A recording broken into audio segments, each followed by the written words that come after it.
I recall when I was 5 years old, I remember thinking that I was different, realizing I was different from an early age, and kind of wondering why God had made me such, and feeling very upset about it at times. But I always knew that since I was different, and God had taken one thing away from me, the way I wasn't walking the way most people walk, but if He took that away, He would have given me something else.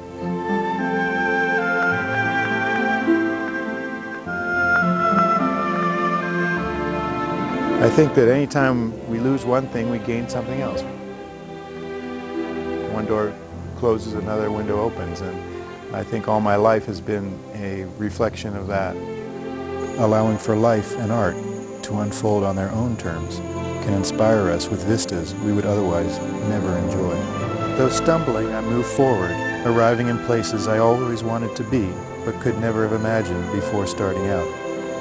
I'm still getting used to this after 30 years of stubbing toes and wasting paint.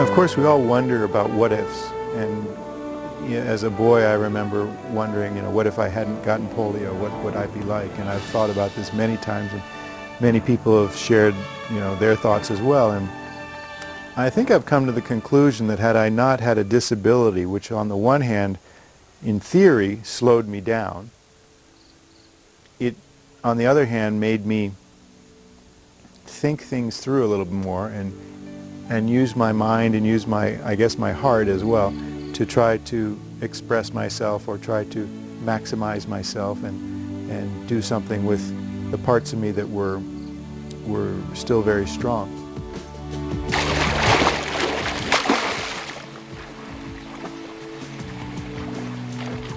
I also had a pretty illustrious career as a swimmer, as a competitive swimmer, and I've also done a lot of different sports. It was a lot about proving things to myself as well, that I could do it. Society doesn't often have role models for people with disabilities, so there aren't really any parameters or structures for disabled people to follow. And I think that's slowly changing, but in the meantime, we all just need to do what we know we can do. Now that I'm full-time, self-employed artist, writer, and speaker, I find that having the ability and the necessity, really, to use the internet. Here I am in a resort in Thailand called Kiramaya, and I have the ability to pick up my computer and communicate with somebody in America or China or Europe. Even though it's work, it excites me to go online and to see who's written me and see who's communicated with me and who can I communicate with. And I find that the website is another great tool because I have a lot of art to share and a lot of some writings to share, and I can do that pretty freely on my website.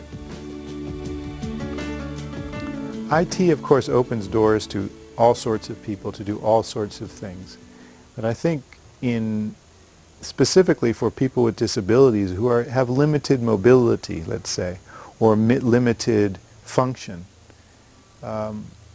IT can open doors that would otherwise be closed because it can maximize the minimum that they have. I find it very natural to communicate.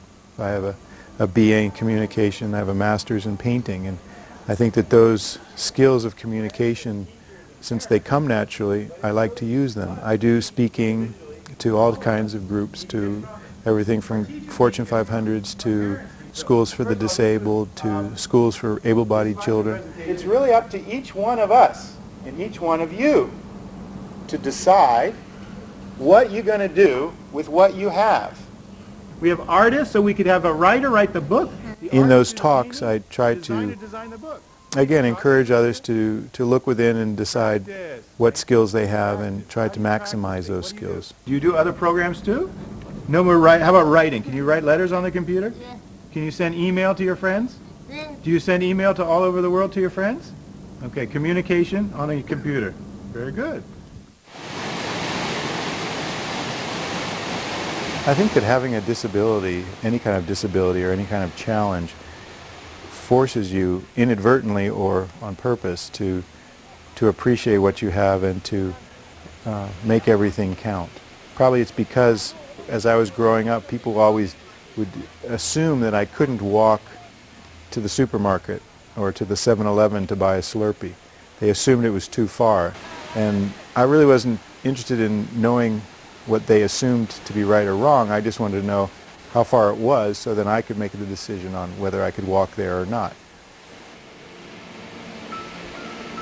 But I think the bigger disabilities are in our minds and in our hearts. And I think that if you have a desire, a dream, a passion for life or a job or a relationship or whatever that is, if you can pursue that and push that, then you succeed, no matter what your ability or disability is.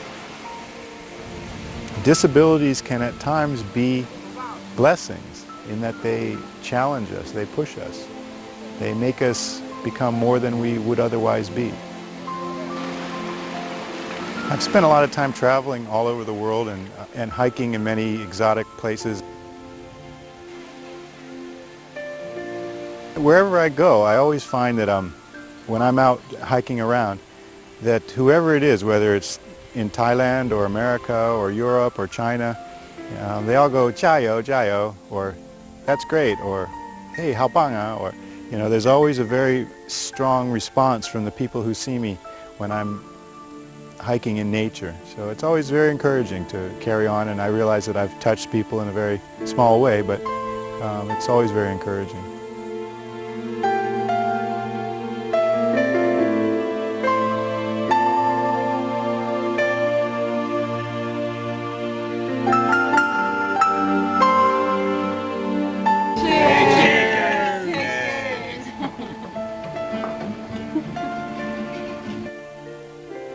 In my life, there have been many people that have been a big support and a big help.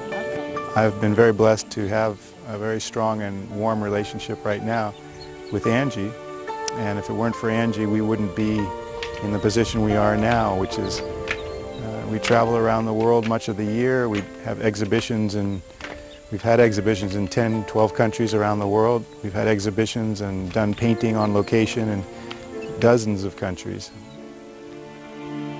The book that we've just published together is pretty much a joint project. It's my writing and her photos and my paintings and her design and layout. So it was a team sport and a team effort. I use PageMaker for publishing our book that we've just put out. We've used all, PageMaker, Illustrator, all different programs. So we're pretty tied to the computer. We don't go anywhere without it. We travel all over the world and we carry our computer with her. It's my office. It's my office and my connection to the rest of the universe. Life is more than just pretty pictures, and I try to give back. I recently took some children to Australia under a program to expose the disabled to art. It's sharing with young people a message of hope, helping them discover things through living a colorful life. We're painting Harbour Bridge in the Sydney Opera House. And then we'll take the paintings back to Singapore, and they'll be auctioned off by Christie's, and they'll raise money for VSA, which is an organization that finds venues for artists with disabilities.